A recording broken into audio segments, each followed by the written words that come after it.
What is up, guys? Welcome to Diggity, a video game podcast. Episode number true. Yeah, very true. Episode number 265. I'm Jeff James. With me, as always tonight, looking marvelous in black and orange. Delicious Brody Faults. How are you? I'm tired. Went to a golf outing today. Drank probably too much. I'm also sick on top of it. So you throw that all together, and it makes you a really good come home at 4 o'clock, want to take an hour and a half, and then sleep for 5 hours type of cocktail.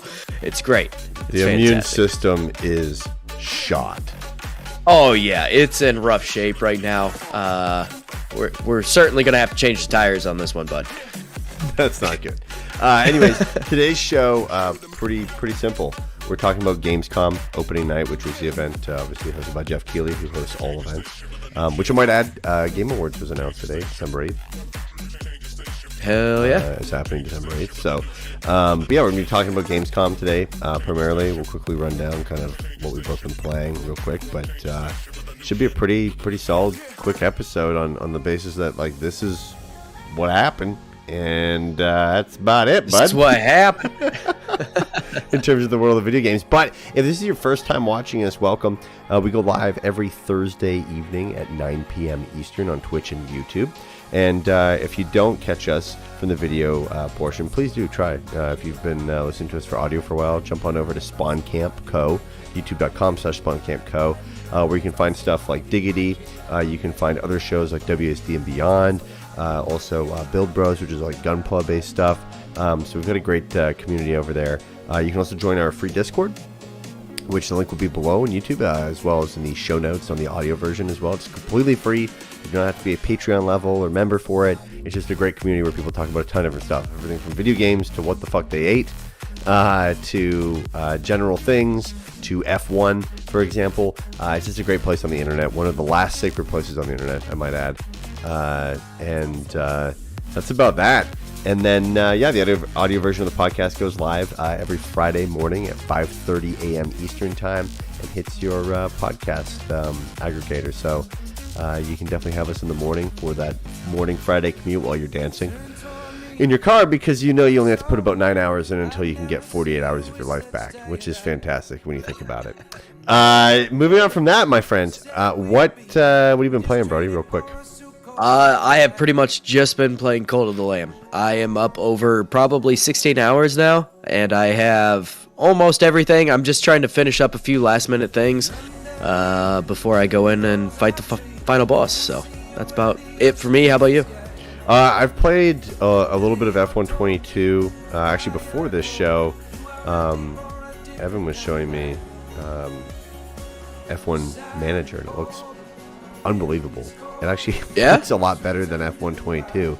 You can't race in it. You can watch a race happening, but F122 has a lot of work to still do. And then I have been ripping through Overwatch to get those skins and some of the unlocks. I don't know, it's been pretty busy, but just been having a time plugging away at a couple of different games here and there. Kind of looking forward to Modern Warfare. Just waiting for that shit. And I agree. Actually waiting for some of the games on this list that we'll talk about. So, without further ado, you want to open it up? Yeah. So I actually, the way I labeled this, I labeled it for me twice, but we're good. So Gamescom opening night live started yesterday, and so I painstakingly went through all of the whole video and wrote it all down for you guys, so you can get all of the announcements. So first off, we had the trailer, or the announcement trailer for Everywhere, which is some sort of a sandbox game, I think. They were very vague in this, and this is aimed for a 2023 release date. Next, we saw Dune Awakening, a open-world survival MMO based on the world of Dune. You can sign up for the beta online at dunegames.com. Stop me if there's anything you would like to say, or we can circle back later. Fuck Dune. Oh, I was not expecting that necessarily, but okay. DualSense Edge, a Sony-designed Pro controller, which is the first time we've actually seen a Sony Pro controller, which is, Sony design, because we've had scuff controllers and things of that nature, but this is the first time that Sony has actually released one. There's a bunch more info on the PlayStation blog, but it basically has swappable sticks. You could get the different stick caps to put on there and change the height of your sticks. There's different buttons that you can swap out. I mean, this is a pretty customizable stuff, not only from a hardware level, but also from a software level. You can change the pull that you need on your triggers and all sorts of stuff. Also the dead zones, which I don't think Sony has ever let us do that before. So this is really cool. Can we talk about this for a second? Absolutely, we can. Okay, because this is like one of the bigger pieces I thought was interesting, and as the video plays next to us and their beautiful production quality of a show, yes, I find this kind of fascinating. So, I'm kind of surprised at how it looks,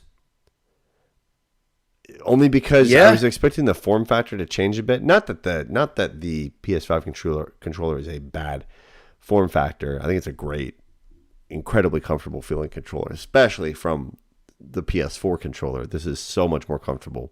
Oh, absolutely. What I am kind of stunned by is not the paddles or any of that kind of shit, but the ability where you can just take the entire module out for the stick.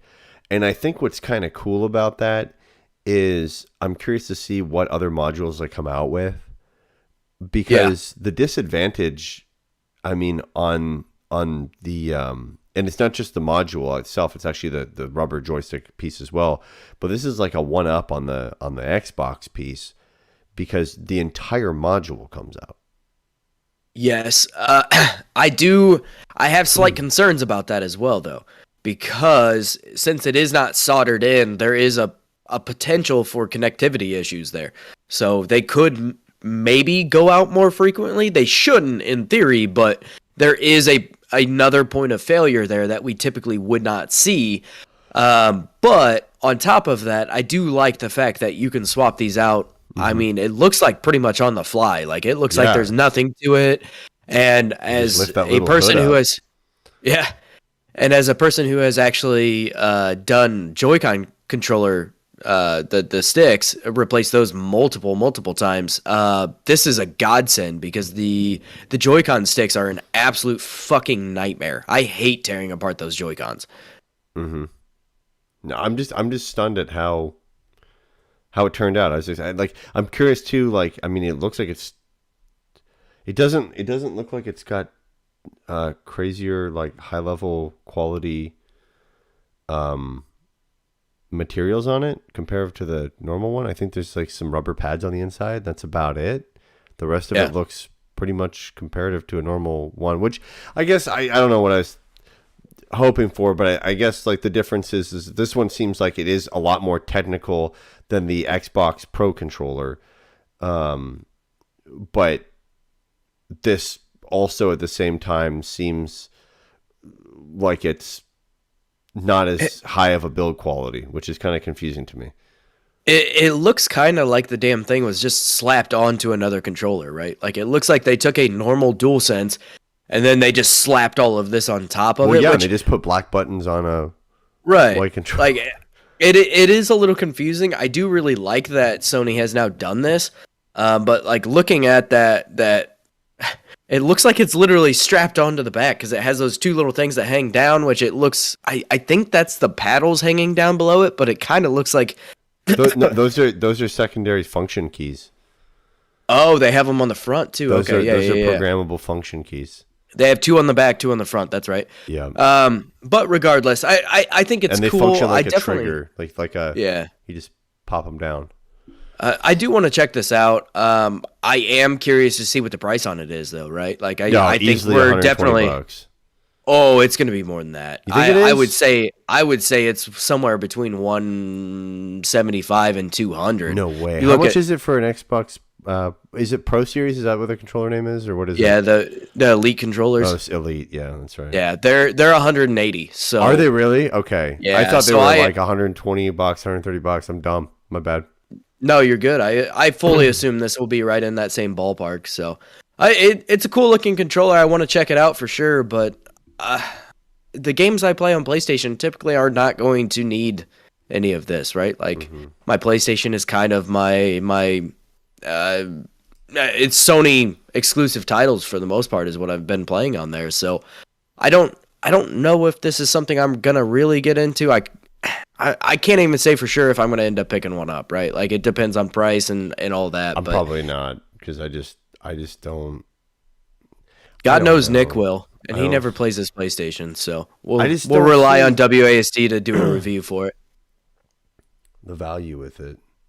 Yeah, I love my Elite controller. I want to know more of those fucking modular joystick piece. I want to know like what's the benefit of using that. You know what I mean? So I bought an Elite controller predominantly for Rocket League. That was the main reason I got it, because I could use the button back here for air roll, and it makes the paddle back here for air roll, and it makes a massive difference. And then that I started to get controller drift or stick drift out of it. So I actually have a Power A, which is not it's heftier actually.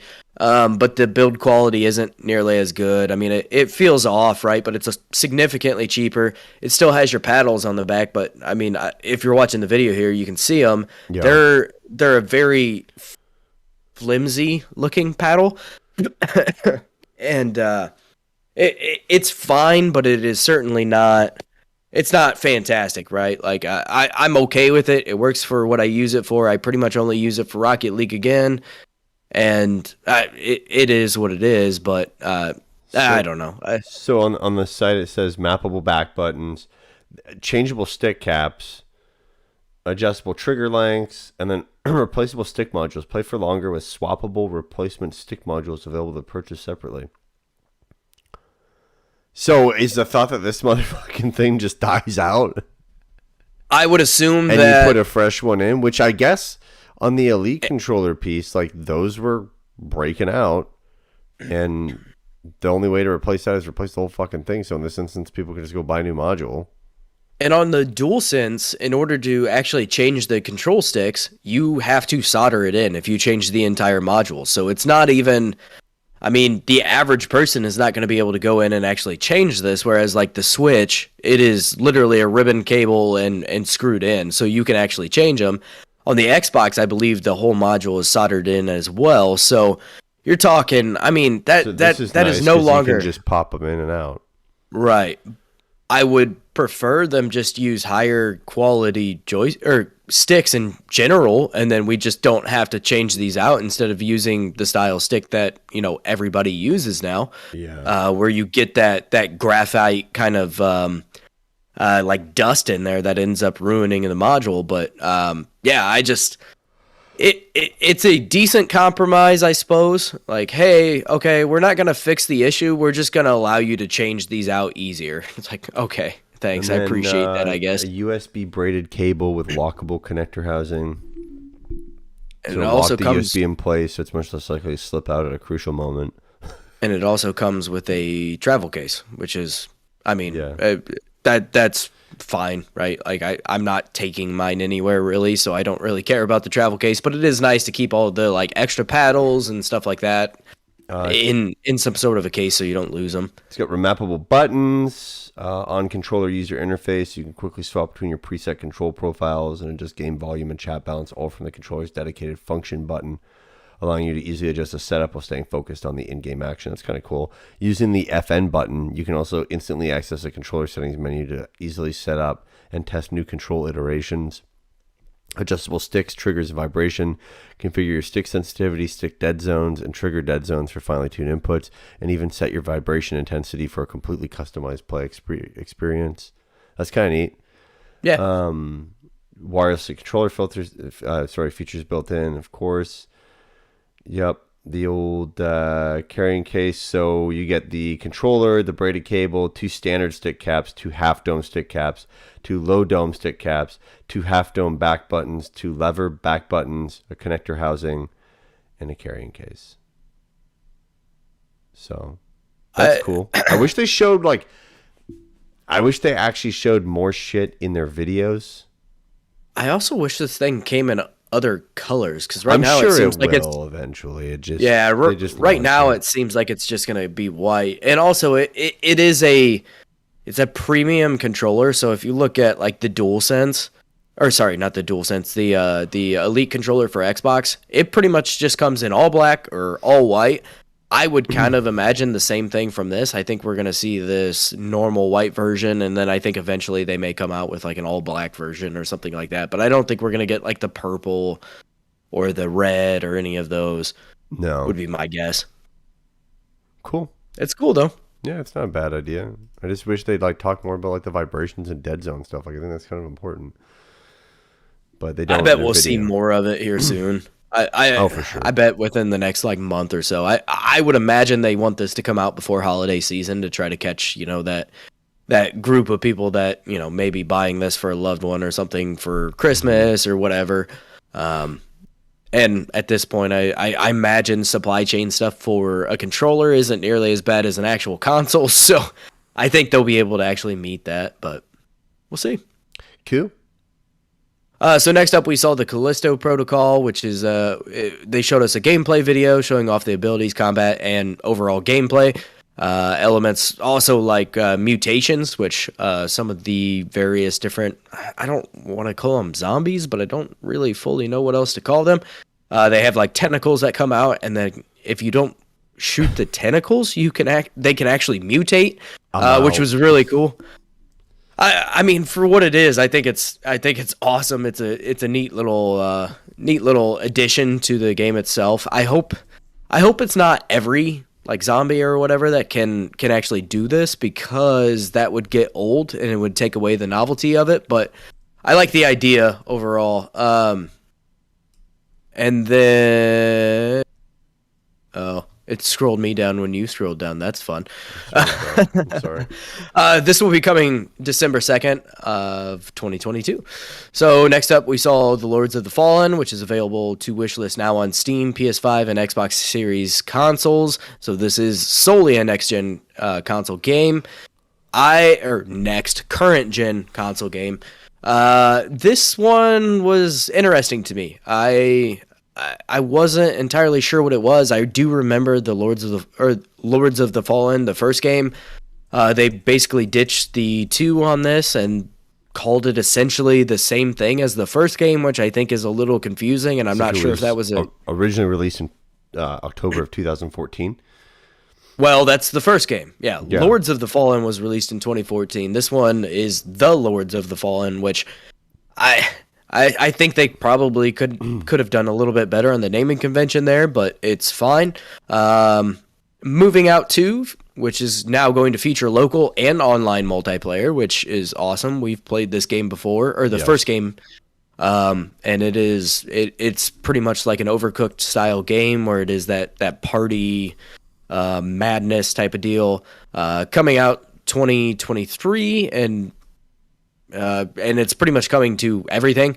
So it'll be on Switch, PC, PlayStation, Xbox, the whole shebang. Mm-hmm. Next up, we saw Hogwarts Legacy, which this was a new trailer setting up the story. They also announced a digital deluxe edition that comes with some cosmetics and 72-hour early access. This will be releasing February 10th of 2023, and pre-orders open up on August 25th. So how do you feel about if you were... Just quickly, like, I don't know. So I'm not a big Harry Potter fan by any means, or any of that universe. I don't really care personally. I know my eldest son he used to really like it, but I think he's even bounced out of it a little bit and kind of focused on other things now. It's been hard to follow the story lineage with like Fantastic Beasts. Yeah, and stuff like that, and then now they're getting into like the isolated character stories like Dumbledore and shit like that. And it's just, it's a lot, and they took a big break of nothing. So yeah, there was like a all I long care break. about is like the standard saga. It's like the same shit with like Star Wars, right? Like, yeah, fair. The new trilogy, it's like, sure. Except for I feel like they've actually done a better job with like the Fantastical Beasts and Where to Find Them series than what we've gotten from Star Wars. Yeah, I agree. Honestly, I agree. People seem to really like them. Yeah, Yeah, and even if you just watch those, you would be fine too. Like it's not one of those things you have to watch the original series. I think they did a better job of adding a new entry point essentially into this entire franchise, and you could watch these first and then watch the original series, and it's not a big deal, but I think this looks cool. I mean, for what it is, I just don't think it's a game that's really going to grab me. I don't particularly care for all of the wizard style stuff. That's just not really my thing. But I think it looks pretty decent overall. Yeah, I think it looks great. I think it looks pretty. I don't know if I'm really going to play it. I think I'll kind of wait for it to go on sale, maybe pick it up, but it's not going to be a day oneer for me for sure. Oh, certainly not. We're just not Potterheads, man. We aren't Harry Potter. Harry Potter. Next up, we saw new Tales from the Borderlands, which this was just a cinematic story trailer showing off the new cast. This is coming October 2022. This was kind of interesting because typically the Tales from the Borderlands games are that telltale style of game. And in the trailer, we didn't necessarily see gameplay, but we also didn't see like the dialogue options that we saw in one of the games that comes up later in this. But we also saw some like turn-based stuff, which I thought was kind of interesting. So I'm not entirely sure what this is going to end up being overall. But I like Borderlands. I never got into the Tales of Borderlands games. I never have really gotten into Telltale games in general. But I thought it was interesting enough. Do you have any thoughts on that one at all? Fucking cats are killing each other behind me. It's fucking terrifying sounding. Yeah, I mean, I'm so over the Tales stuff. Like, I don't care anymore. I don't want them. And also, Borderlands fatigue is crazy. I still can't believe they're continuing to fucking send shit out. Like, they might have a better time holding this back another year. I agree. Throwing it out into the universe. I guess it's more for hardcore fans, anyways, though, because that's what I would peg as the people wanting to actually play this. So it's kind of weird. There was a long gap between any content and Borderlands 3. We got Borderlands 3. I played it for a while and got fatigued on it pretty quickly. And then pretty rapidly we got the Tiny Tina game, the Wonderlands or whatever the fuck it is. I can't think of the name at the moment, but we got that, and I played through all of that and really enjoyed it, but also I didn't want to do any of the in-game grinding. I didn't want to do any of that. I basically played the story and got the fuck out. But now it seems like they're just really, really focusing on it and powering through and making a shitload of content for the Borderlands world, and the fatigue is definitely there. Like, I don't have any interest in this at this point, and it's a franchise that has kind of rubbed a lot of people the wrong way over the years, which is fair, absolutely fair. And I didn't care for Borderlands 3 either, so I just sorry. I don't think I just probably am not gonna play this again. Like, it's just not my style of game. It's that fatigue that's there and everything else combined. It's just, I don't think it's gonna hit right. Yeah, I don't think it's gonna hit. I think it's just gonna do something, but not explode. So next up, we have Dying Light 2, which this was the Bloody Ties Arena Fighting DLC. It looks like this is not free DLC from what I understand. It had a pre-order a little icon on there.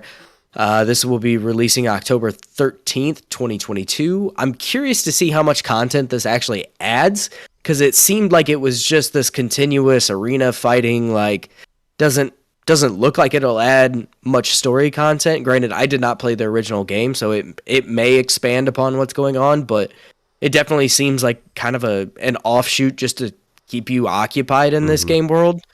I'm not... it was fine. But next up, we saw Tortuga, A Pirate's Tale. Not a whole lot about this other than pirates. It looked like... Don't make pirates a thing. Yeah, and it looked bad. Quit like Skull and Bones. Nobody wants pirates. Skull and Bones looked better, and honestly, I would rather play Sea of Thieves. Like that cartoon world looks better than what we saw here. This was rough, very, very rough. Next up was Marauders. This is essentially Tarkov, but in space, and this is entering early access this October. Destiny 2 Lightfall, so new DLC coming February 28th. This appears to take place in like a Blade Runners-esque type city. Blade Runner, like cyberpunk-esque style is what I kind of took from it. Like, it's like spewed with like a weird 80s tinge to it. Yeah, exactly. It was... Honestly, I was watching the trailer and I remember seeing the Titan and I was like, oh, it's Destiny. Like, this is kind of weird. And then the further I watched the trailer, I was like, well, maybe it's not Destiny. I think they're taking a smart approach here. I think they're expanding beyond, not to say that the seriousness of stuff, but you can see that they're starting to back off on super seriousness within this a little bit. And I think we're going to start to see a little bit more of a lighter take as the updates go on. As they go on, they'll still keep it to a level of some sort of seriousness, but it'll be more action-packed shit here, where like there's no, when you watch this trailer over and over again, there's like little statues and stuff that are just silly statues a ship has, you know, just interesting things. And this has such a Fortnite-esque style theme to its trailer that I'm amazed. I think it's the right fucking way to go, the way that they want to go with this. And this is an unbelievable investment that Sony made. That is just, I still cannot believe that they own this. And this shit is going to do unbelievable. I wholeheartly agree. I think that was a very wise choice by the Sony team there to go ahead and pick up Destiny 2, or Bungie as a whole, I guess.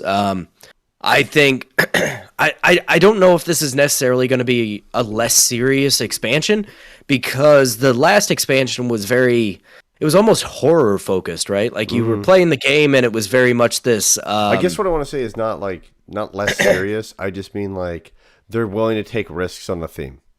Yeah. Like they're willing to jump from horror and just go to something completely fucking different, which is this, rather than keep the lineage of that story moving, progressing slightly. They'd rather just go, boom, nope, going right into this shit.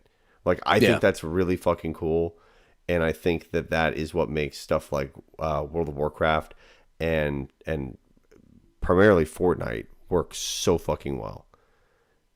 I absolutely agree. I think it'll be interesting, right? Like, because Destiny has never been in a city like this. So no. Having this city like setting, especially a Blade Runner, like super neon, super over the top, I think it'll actually add quite a bit to the game and add just it will break up the monotony of kind of just going to these somewhat like post-apocalyptic type settings. Like this last one added some really cool like over the top palaces and stuff like that, but having this city should be interesting, considering we just haven't seen it. And I was talking with one of my buddies that is a big fan of Destiny, and we were kind of talking, you know, like the whole time that Destiny has been out, both Destiny and Destiny 2, there's been this like lost city that is below the tower that we have never really been to. So I'm curious if this is what that is or what we're really seeing. But this also adds a new element and a grappling mechanic, which I wasn't entirely sure if that grappling mechanic was in game or cinematic or what. But it looks pretty cool and adds quite a bit. That, you know, traversal in a game is always a good thing. Like new weapon styles too. Yeah, and I look at something like Titanfall, and Titanfall with its traversal mechanics and stuff, that added so much to that game that kind of just broke up the monotony of boots on the ground and running around. So I think adding that grappling mechanic is really going to be a neat thing that should change the game for the better, right? And it's a game that gets pretty stale for me, and hopefully this is enough to kind of drag me back in, I hope. So cool. I know a lot of people online on Twitter and stuff like that were pretty stoked about it, and they've already put their pre-orders in.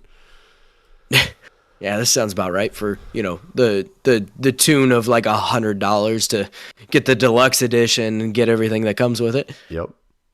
Oh man, that fucking company just makes money hand over fist. It's crazy. Awesome.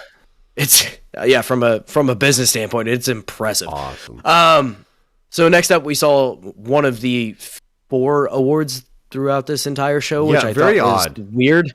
Very, very weird. I don't know why you just wouldn't just leave this for 3 months from now for the Game Awards.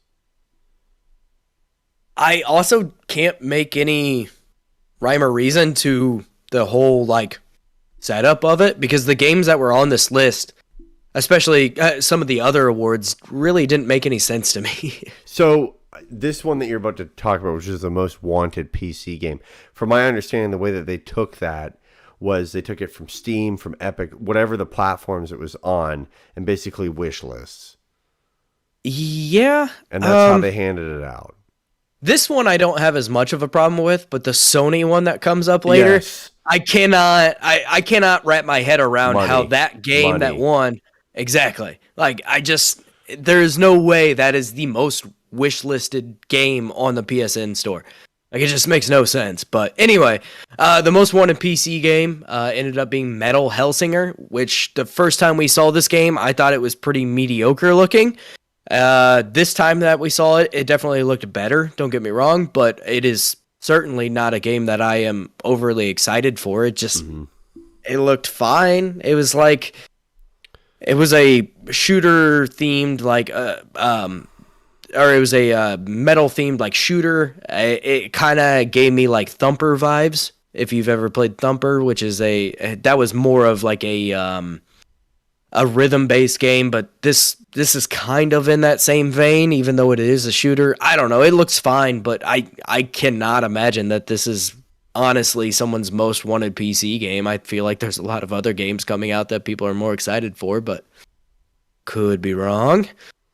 Next up, so next up we saw Sonic Frontiers. This was a new cinematic story trailer. And it was actually given an official release date, which we had not seen yet, of November 8th, 2022. This still looks bad to me. This trailer really bad. It looks better than what I had originally saw in the other trailers, but this still looks really bad. This literally looks like someone just went in to fucking Unity and just bought assets and just built out games around Sonic platforming levels, and then they float them in negative space. Yes. The world looked very empty, and granted, I understand that Sonic moves quite quickly, so it probably, while you're playing it, is not going to feel empty unless you're really paying attention. But this trailer was better than what we've seen so far. The overall resolution looked better, and just like so boring. It looks horribly boring to me, and I just have no faith in the Sonic team. And I just don't understand, like, you've built this brand up over the last couple of years so well from the movies, from the films that were done by someone else for you, and you're being handed a silver platter in front of you to bring those people in as a generation playing Sonic, and you don't do it right. You bring something like this that feels nothing that there has to be a game about the movie. Okay, no one's asking for that, because movie-based games suck ass, and no one's done them for a couple years now. But keep the cartoonish side alive, and maybe not bring the realism piece from the movie, because that doesn't translate very well when the user has to interact with the space. Oh, yeah. No, I entirely agree. I don't see a world where Sonic makes a impressive comeback here, right? Or at least not with this game. This is not going to be it. I think it's a step in the right direction, but Sonic, I think, works better as a 2D side-scrolling game. And they're trying to hit this, like, Mario Odyssey, that 3D world of Sonic, though, in this case.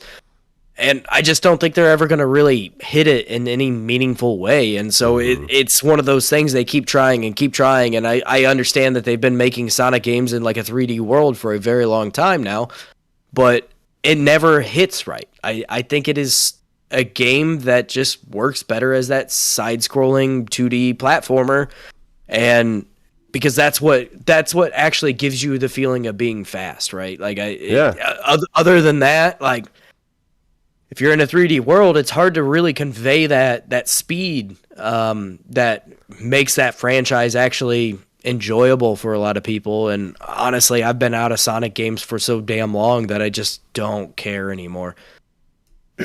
I'm right there with you. So next up, we saw Under the Waves, which is a narrative story game. Looks kind of Subnautica-like. Not from the same team that made Subnautica, because they come up here in a few more games, but it looked fine. Whatever. Not really.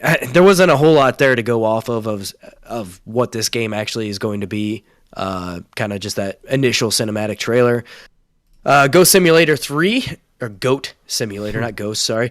This was a gameplay video showing off the crazy antics and customization. This will be coming November 17th. This game, actually, honestly, I was surprised that it looks as good as it does for being Goat Simulator, right? Like that game, the first one came out and it was kind of this janky, like over the top, and that was half the charm of it. This one actually looks pretty decent. I mean, it's not like over the top crazy, it's but not amazing, but it looked good for what I expected from Goat Simulator 3, all things considered. So cool. I mean, this is a fun little sandbox. What's amazing to me is that this franchise has 2 studios to it now. They have Coffee Stain North and then Coffee Stain South, which is wild considering I think the only thing they've made is Goat Simulator. I could be wrong on that, but I think you're right. Which is wild. But they're fun games. I mean, for what they're worth, I wouldn't sit there and play a ton of it, but they're interesting to jump into, especially if you can get a pretty decent deal on them. And yeah, for sure. Probably not a day one pickup, but hey. Return to Monkey Island. So this was a super over-the-top, cheesy fucking video showing off scenes from the game. This is releasing September 19th, and pre-ordering gives you exclusive horse armor that does nothing but sit in your inventory, which I thought was actually kind of comical. I thought it was super cheesy, with like the narrator kind of being this part of the game. I can't say I've ever really played any of the other Monkey Island games in any meaningful way, but so I can't. I don't know if that's part of the franchise, to be perfectly honest, to have this like super cheesy over the top thing, but the horse armor, it did get me a little bit. I thought that was fucking funny. Yeah, you done got me with the horse armor. You got me there. Moonbreaker. So this is a turn-based sci-fi game based around building a team of miniatures.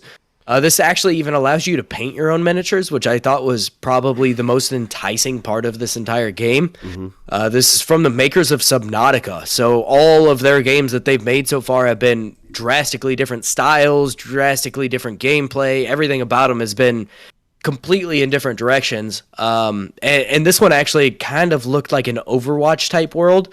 It had that a cell shaded like skin over the top of everything. Yeah. I thought it was kind of neat looking. This is coming to early access on September 29th. I'm actually pretty interested in this. I thought it was really cool concept. It is. And the painting your miniatures cool concept. Yes, the painting your miniatures, that feature and that mechanic that's super unique. And it wasn't even like a half-baked type of thing. Like it looked like you are actually painting in I mean, it's not Photoshop by any means, but it definitely had this element of it that the tool itself is very impressive. And they even said that the miniatures that are in the game that are that you don't paint are painted in this tool, which I thought was pretty cool. And it's I mean, it's not just a click and drop the paint into that section. It's not like the paint bucket type of tool. Like this is actually painting.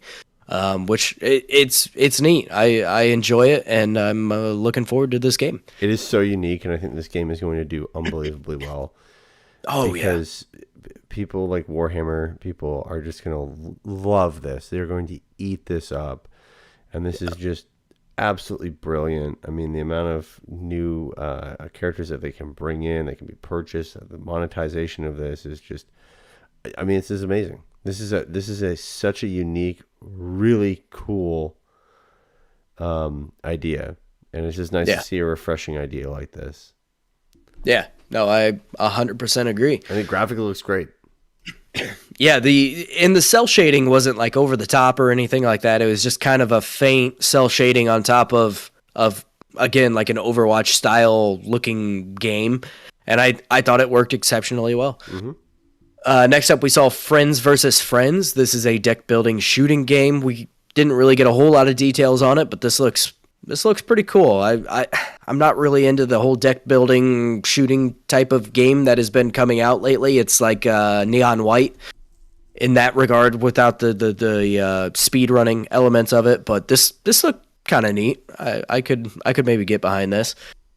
Next up, we saw Lies of P, which is an action adventure game in a steampunk-like world based on Pinocchio, of all things. This is launching in 2023. A lot of the conversation around this is that it's kind of a Bloodborne style game. It seems to have that Souls-like type of feel to it, and also having that steampunk overlay on everything of like everything's this kind of over the top, crazy, weird, like gears for no particular reason type of deal.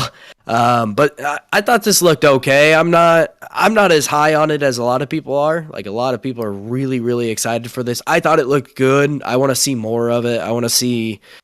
I need to check out some of the gameplay videos. I think there was like an 18-minute long gameplay video that is also released during this time period, but I have not watched it yet. But cool. Stranded, Alien Dawn. So this is coming to early access on Steam in October. It looked like this is a game where you crash land on some sort of weird alien planet, and I imagine it's some sort of a survival game. Not a whole lot of details were actually given in the trailer. We just kind of saw it. It almost looked like it had some like tower defense like setting or gameplay as well. It was fine. It's not something that fully grabs my attention. Atlas Fallen, an action adventure game set in a desert land. So this is releasing in 2023. I thought this one was kind of cool. I just don't. It has a whole lot of potential to be a super generic, over-the-top game. And I think it's going to be difficult to make sure that this is not exactly what that is. Like I think the trailer was cool, but it also the characters were somewhat generic, not crazy generic, but I think this has a lot of room that it could slip into being something that's not great. So we'll see. Next up, we saw Homeworld 3, which Jeff Keighley made a comment about Homeworld and nobody said fucking shit about it, which I thought was kind of amusing. This is a return of the space strategy classic. This is coming in the first half of 2023. Genshin Impact, a new look at Update 3.0 with a new rainforest biome and a look at an ancient civilization located in the desert. Honkai Star Rail, which is from the company that makes Genshin Impact and Honkai Third Impact, if I remember correctly, something of that nature. This is a turn-based game in space from the creators of Genshin Impact, like I said, and this is open for pre-registrations now. And then we have another award, which is the most wanted Microsoft Xbox game, and the winner was The Last Case of Benedict Fox. That's bullshit. There's no way.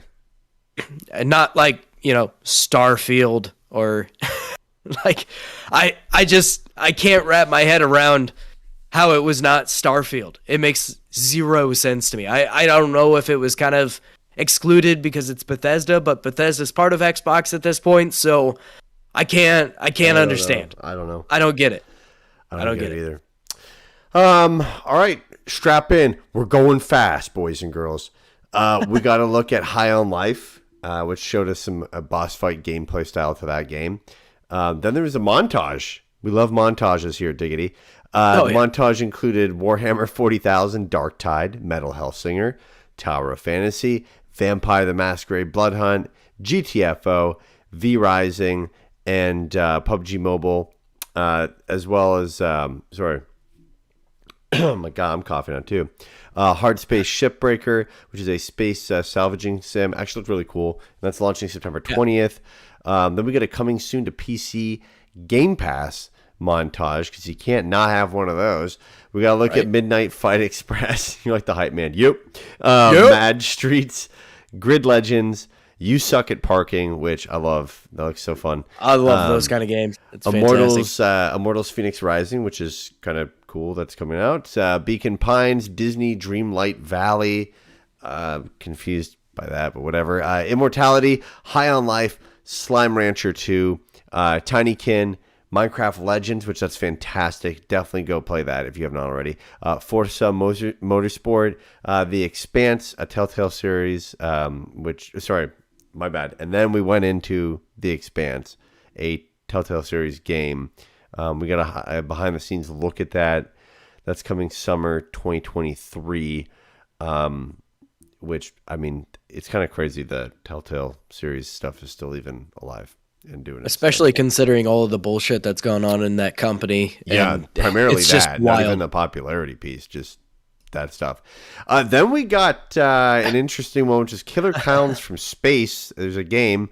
We got a cinematic announcement trailer with a tiny touch of gameplay from this. It's from the makers of the Friday the 13th game, so it should be pretty good. This is really cool that they're just going to continue doing horror games. I love that. Yeah. That's what they should stick to. There's plenty of material there for that. It'd be interesting if they took on like a Saw game. That'd be fucking crazy.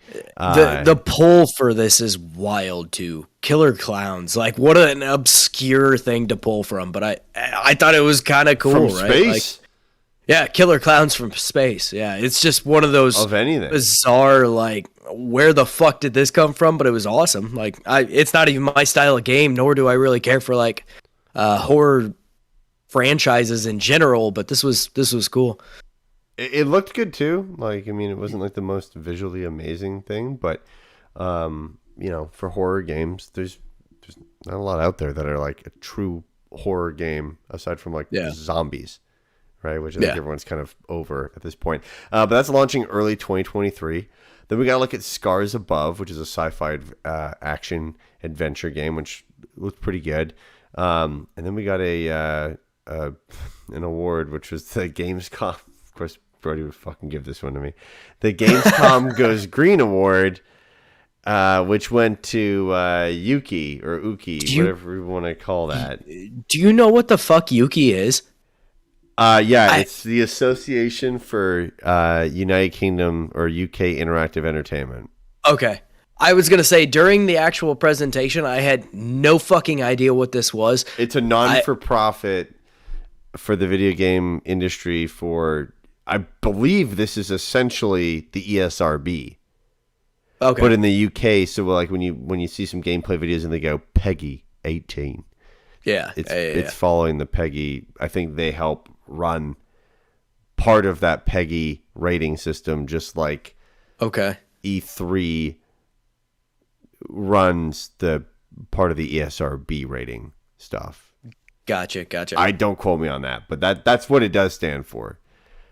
Which is kind of interesting that this is a Gamescom Goes Green, and they gave it to the Yuki because they have a tiny fucking office, from my understanding. And they're a trade association. They're non-for-profit, and this was about going green, like climate, correct? No? Yes. That's the way I understand it, but yes. So this is kind of bullshit. Like, they could have just said, hey, we're just not going to print stuff now. We're going to be better. So I don't really understand how that was given out, but, whatever. It is what it is. Then we got to look at Wordsong. Was it Wordsong or Wired Song? I have read it as Wordsong. Nobody said anything about it. Like, never actually said the name, I don't believe. So I'm going to keep calling it Wordsong, but perfect. It could be Weird Song. Who fucking knows? So this is the first game we've seen from Something Wicked Games, which is a team made up of Bethesda and Obsidian veterans. So this is pretty cool. And we'll see how this continues on. Then we got to look at Age of Empires 4. There's free DLC that adds 2 new civilizations. The Malayans and the Ottomans, which is really cool. And this will be releasing October 25th. Then we got to look at Gotham Knights, which I think everyone's been very curious at, considering its delays. A new cinematic trailer was shown to set up the story, and the launch has been moved up now to October 21st, which is exciting. I think this is the first time we have ever reported on a delay and then they have said, we're going to move it up. Yeah, I mean, we saw Xenoblade Chronicles 3 get moved up to July, which was impressive, but Nintendo is also kind of notoriously famous for having games that are ready to go long before they even release, because they just time everything out. God, I want to be excited for this game, but every time I see it, I feel like it sucks more and more. There was a lot of the corny, like, try to be Spider-Man one-liner type of deals that I just did not find amusing in this. The gameplay could be great, I don't know, and that might just be something you have to work through as far as the, like, just corniness, but I don't know. I thought it looked okay. This is one that I originally was super excited for, and now I'm just kind of like, I'm gonna wait to see what the reviews say first and go from there. I agree. And the release date got moved up 4 days. So I was going to say, it's not it wasn't much. Massive. It went from like a Tuesday to a Friday now. So whatever. Which honestly probably will only help their launch. Yes, absolutely. For the reasoning there. Where Winds Meet. We got to look at that. So it's an open world RPG set in a turbulent time during the Northern Song Dynasty. Kind of need to see that one. And then Nick got his wet dream. Hideo Kojima is starting a podcast called Brain Structure, which will be exclusively available on Spotify, which Diggity is also available on Spotify. Not exclusively, though, because we like to be everywhere. It will have both English and Japanese versions of the show with simultaneous interpretation. Jeff Keighley will be on it regularly, as well as other guests. And the first episode is September 8th. I will not listen to this for two reasons. One, I mean, I don't want to sound like an asshole, but I don't want to listen to a translator the entire time. I agree. Because not that that's not a terrible thing. I understand he does not speak English. Right. It's just, or at least not often. For the translator to actually convey the importance in language and stuff like that is going to be really hard. I agree. And I just feel like that's going to be very tough to do. And then Jeff Keighley is going to be there, and that's going to be interesting as well. And I also am really fucking opposed to Spotify being able to just take things and make it exclusive. Like, podcasts were one of the last things on earth that was available everywhere. Yes. In terms of media. And it's just turning into like fucking Netflix. Mm-hmm. And, you know, Joe Rogan obviously did it the first time around, and it was what it was. I don't understand this. I mean, I understand they're going to get paid an assload of money from Spotify. Oh, yeah. Both Jeff Keighley and Hideo Kojima. But, you know, whatever. He's 59 years old, so he can do whatever the fuck he wants. He's going to be 60 next year. And, I also think that I don't really care to listen to podcasts on Spotify because their setup for podcasts is not great. Like, I wish they had... I wish they had either another app or something of that nature, or actually like a dedicated tab for just your podcast. And so, like, if you listen to a podcast on there, trying to actually track down the other podcast it's kind of, or track it down again if you listen to a bunch of music in between. It's not the best laid out thing by any means. I mean, if you listen to us on Spotify, continue to do so. That is perfectly fine. But personally, I try not to listen to a whole lot of things on Spotify just because I don't like the way everything is laid out. No, I completely agree. It's just, I think it's fucking brutal to watch podcasts on that or listen to podcasts on that, and keep up with episodes mainly.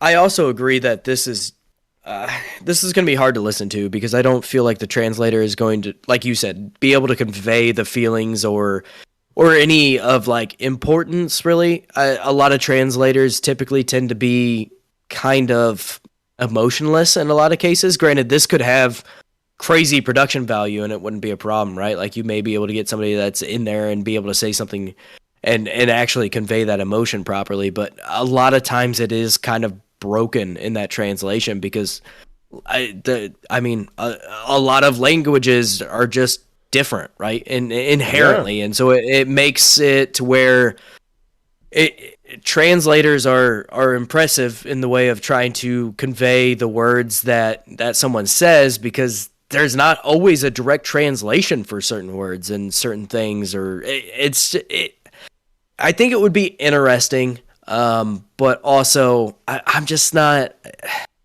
We've also talked about it. This sounds fucking boring. We've also talked about how artsy Kojima is and how we just don't really get down with that. And I know a lot of people do, and more power to you, but calling it brain structure and this and that, I'm just like, this seems like it could be super pretentious, and I'm not into it. Yeah. Does not seem that way. It's already there. Fair enough. It's already there. Then we got to look at Park Beyond. For those who have listened to the podcast for a while now, you know I am an extreme connoisseur of all things theme parks. This one looks cool too. I don't understand the secret agent in the fucking meeting room. Yeah. I think the shop stuff. So the mechanics. Here's what I like about it: the building a shop or building a store and having the mechanics to be able to fully customize the building and surroundings around it is great. That's fantastic that you can build upon that building. The roller coasters are like fucking dog shit. The market that exists is to have an actual proper, like I have Parkitect right now, and I think that's a fun game. It gets good updates. This Park Beyond, I don't think people are going to play it. Like this screams Roller Coaster Tycoon like 3 shit again, where it's just fucking over the top, weird, ridiculous shit, and people, the people who play it the longest are running a park as a simulation. Yes. The people who just want to fuck around are going to fuck around and get out. So if you're going to have DLC and stuff like that, people who are going to play this are not going to continue to stick with it and then use the DLC for a new coaster type. Like what looks crazy is it looks like it actually started as a serious builder, and then it just turned into this. Well, what if the roller coaster flied? And they just keep showing the same roller coaster, by the way. Yeah. There's just different mechanic stuff to it. I don't know. I'm not a fan. I think it's kind of silly. Yeah, when I say it looks cool, I thought there was interesting elements, right? Like the being able to make twists on the roller coaster. I thought that was pretty good, considering a lot of times that's not something that's super easy. It's like placing a certain piece, but it looks like you can go in and do this to borderline any piece that you want, right? Like I think there's some decent elements there, but I agree. Like it had like the people in there, and it was kind of super corny, and they had the announcer and this and that, and I feel like you're definitely on the right track, though. I think this is going to be something that has some good ideas, but is not going to execute them well, and it's also going to be bogged down by some of the other bullshit they're going to have in there for sure. Mm-hmm. Like, people just want a sim. Yes. A sim that is business-based, and, like, there's a massive fucking market for that, dude.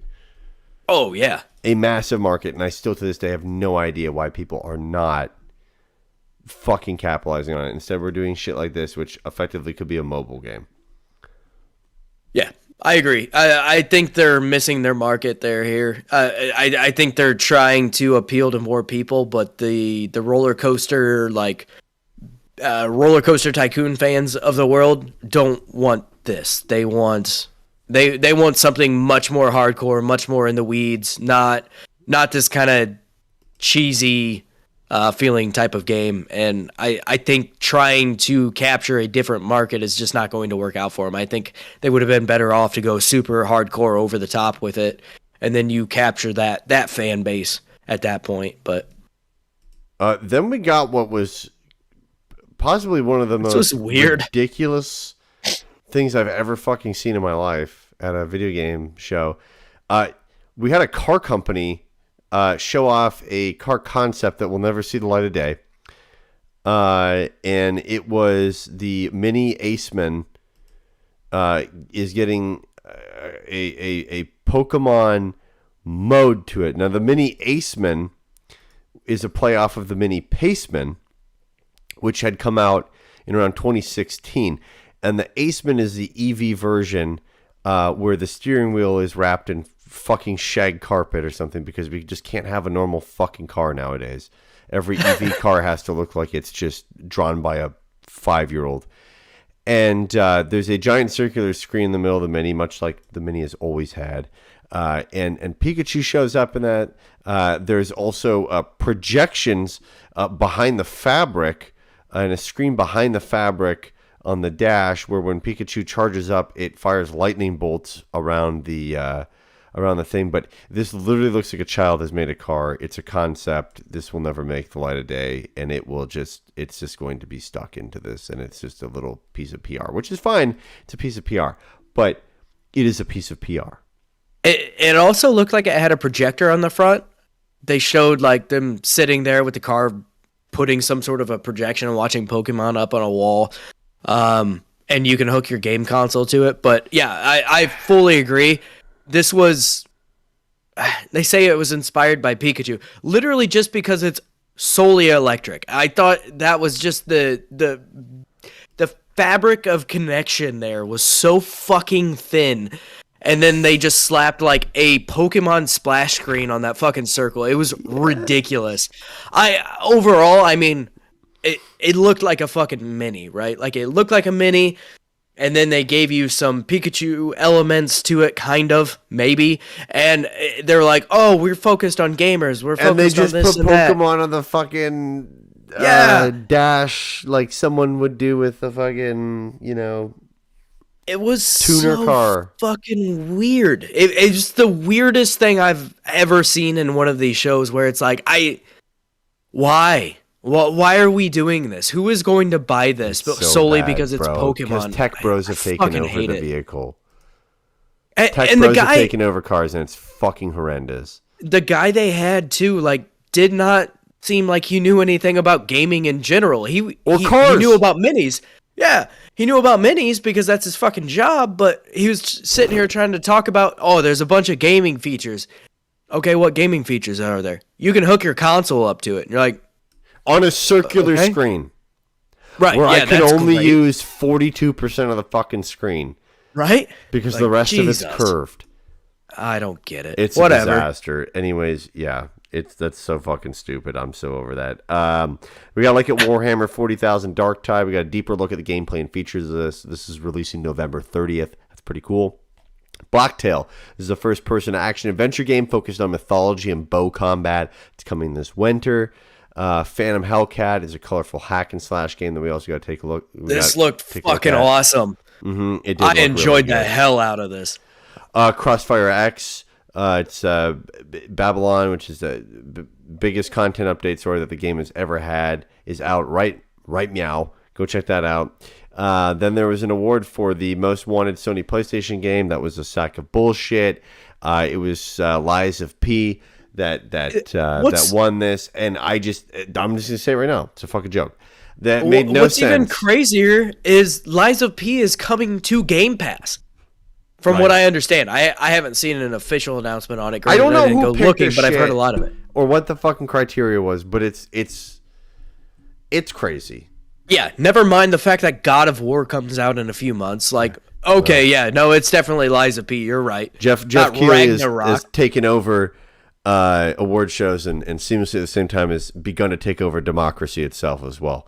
So we'll see if Jeff Keighley takes over the elections in fucking 2028. Probably not 2024, but probably 2028. Jeff Keighley will be running our elections, and democracy will probably die. And Hideo Kojima will be our president after that, for sure. Easily. Correct. Supreme leader. We got to look at Dorf Romantic, which is a minimalistic tile-based world-building game. It's now coming to the Nintendo Switch on September 29th, so pick that one up. We got to look at Outlast Trails, which is the next spoopy game. Spoopy. I love how we use that term even in show notes. The next spoopy game, as we call it, in the Outlast franchise. They'll have a closed beta from October 28th to November 1st. Then we got to look at the finals. Steam playtest starts soon, basically, on that. Not too much to that, which is a little odd, but, it is what it is. And then we got a great thing that nobody asked for. Dead Island 2! You get a cinematic announcement trailer and gameplay trailer, and it's coming February 3rd, 2023. I feel like if they would have announced that about 10 years ago, people would have been stoked. But it was a weird, one more thing to be like, oh, Dead Island. More thing. Also, I'm over the zombie games. I'm over it. I'm over zombies and quit trying to make pirates a thing. I don't want it. Yeah. I thought the trailer for this was cool, like for what it was, right? I would rather watch a show about it than I would actually play the game personally, but like that animated style of thing could work exceptionally well and it could create a really cool show. But there's also like 6 playable characters this go around. I believe there's online multiplayer, if I remember correctly. 6 chances to make the game feel good. That's right. That's right. Overall, how'd you feel about this show? Thought it was all right. I think, like anything, this show's now become a fucking glorified commercial. Yes. I mean, we had a fucking car in here, Brody. This is true. Where the only recognizable tie-in to games was that Pikachu was placed on the screen for 10 seconds. Which you could probably do on a fucking Tesla if you wanted to be perfectly honest. Like, cool. Whatever. Overall, I thought the pacing of this was better than what we have seen from Keighley in the past. Like, I feel like a lot of his shows are paced where everything big is at the beginning, and I thought this was actually like spaced out kind of well. So it is good to see that. Awards. Yeah, that one's always a fucking slog. 3 hours of just fucking God. There was one thing that we kind of went through quickly. I wanted to talk about this Everywhere game. Game in quotations. So the trailer for this was fucking ridiculous and didn't show anything. It was a whole lot of people talking about like, we're pouring our heart and soul into this and that. You can do this and that. Smelling pretty bad. The company that is making this is also hiring blockchain people. So I would stay far the fuck away from this goddamn game. I was going to stay far the fuck away from it to begin with because I hated this. Yeah. I hated every fucking moment of this goddamn trailer where it's like this fucking showing off a bunch of different styles of games and this and that. And they like talk about the game without actually talking about the game. Oh, it absolutely is going to be some bullshit like that. I would not touch this with a fucking 10-foot pole. But a few highlights for me personally. So Dune Awakening, a survival-based MMO, that looks kind of cool. I don't like survival games, but that has potential. Just being an interesting type of thing. I'm not in the full fuck Dune type of thing that you are, but that's fine. DualSense Edge looked awesome. Callisto Protocol, it definitely looks like Dead Space coming back. Lords of the Fallen, I'm actually kind of interested in this. Granted, the first Lords of the Fallen was not received exceptionally well. It seems like it kind of runs poorly, and there's a lot of issues there. Moving Out 2, I'm pretty excited for that. I like a good party game of that nature. Destiny 2 Lightfall, I think that's a good chance for that franchise to really make some waves again. And it'll be cool. Moonbreaker, really excited for that one. Even if I just end up painting miniatures for hours and hours, that's fine by me. Atlas Fallen. Like I said, this has potential to be a super generic game, but this is... I thought overall the idea of it seemed kind of cool. The weapons seemed cool. The character designs looked like they have potential. I won't say it's incredible, but we'll see. High on Life. I really liked the... I kind of like this. I don't know. I feel like it could be annoying with the talking guns and bullshit like that, but the gameplay looked good that was released. It did look good. That boss fight seems like it was the first boss fight, given what the gun said during that. So I try not to put too much into it, but it definitely looked somewhat simple. I thought it was cool how the slime shit rose, and so you had to kind of grapple around for a little bit. Yeah. The knife made me laugh just from a stupid sort of standpoint, right? Like he was like, oh, let's fucking stab him, like having those different voices is interesting. It could also be horribly annoying. I mean, the goal of this game is really just the silliness of it. It's a game making fun of games, right? I mean... Oh, yeah. And the main gun that you have, that blue gun, I mean, it sounds exactly like Morty, right? Like, it is Morty to a fucking T. Mm-hmm. Let's see, what else do I have? Gotham Knights, I'm still tentatively kind of excited for this game, but I'm cautiously optimistic at best. Super excited for the mini car. I'm just kidding. No, I don't give a fuck. And... Phantom Hellcat was a big one that I was really, really excited about. I thought that looked really cool. I wanted to see more of it, and I continue to want to see more of it. And honestly, that's about it for me. I thought overall this was an okay showing, right? Like I don't expect a lot from opening night live. I think it's more than we've ever gotten. Yeah, I think this was one of the better ones for sure. It's on the right track. I mean, this is the thing, right? I think Keighley just wants to control every quarter of the video game press side of stuff, which is smart. It's brilliant. Yeah, and Lies of P also looked all right. Like I don't necessarily care for the fact that it's Pinocchio. I thought that's a weird pull, but that world is also super dark if you actually like look into Pinocchio, so it has potential for sure. Yeah, and it's kind of a Souls-like game. It looks like, so I'd be somewhat interested in it. No, for sure. Well, guys, that'll do it for this episode. Thank you for joining us. If you want to follow us on social, on Twitter and Instagram, please do so at Diggity Podcast. Go check out youtube.com/SpawnCampCo, where you can find Diggity, a video game podcast, the video version of it, for that matter. And also sweet shows like WASD and Beyond, which is like pop culture as well as PC gaming and just gaming in general, as well as Build Bros, which is all Gunpla stuff. And then we've got some Let's Plays that are up there. We've got do some Let's Plays with communities or with people in the community. Speaking of community, join the Discord channel if you haven't already. It's completely free. One of the last free things on this earth. One of the last.